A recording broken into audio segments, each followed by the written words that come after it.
Hey everyone, I'm Dr. Matt, and welcome back to Liberty and the Lotus.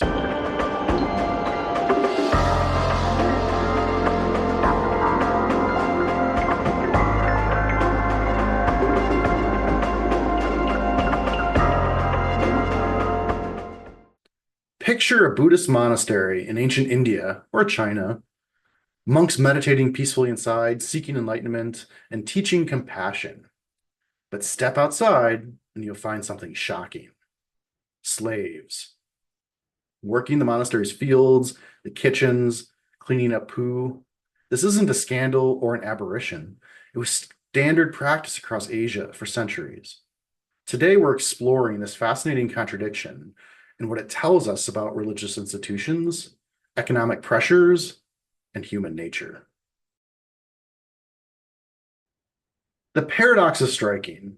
Buddhism preaches universal compassion and the end to suffering.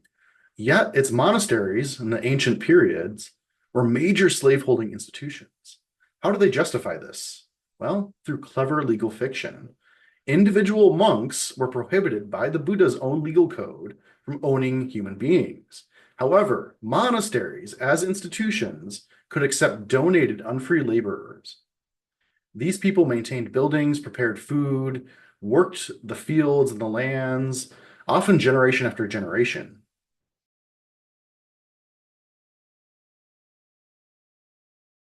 The economics were compelling.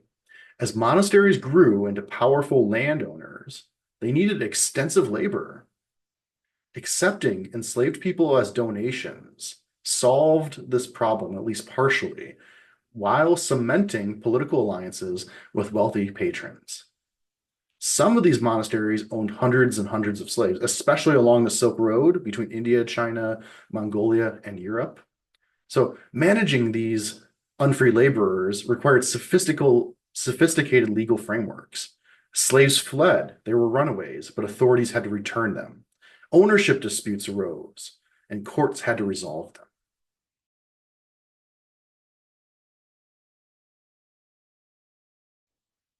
But all this convenience came at a staggering cost, not just to the enslaved people, of course, as we know, but to society as a whole.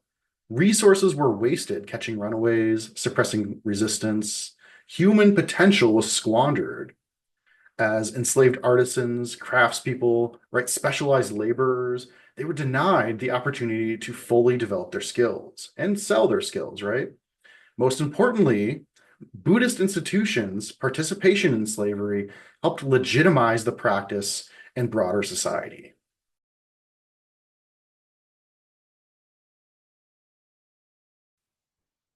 The parallels to modern religious institutions can be rather striking. Today's religious organizations, they still struggle to balance spiritual missions with economic pressures. Buddhist meditation centers all over the world, right? They market enlightenment at premium prices. The Catholic Church faces criticism over its vast wealth while preaching about poverty. Islamic financial institutions attempt to reconcile Islamic principles, codes of law with modern banking.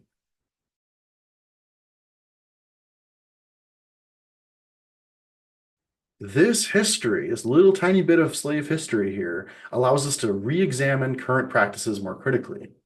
Where do today's religious institutions sacrifice ethical principles for economic expedience?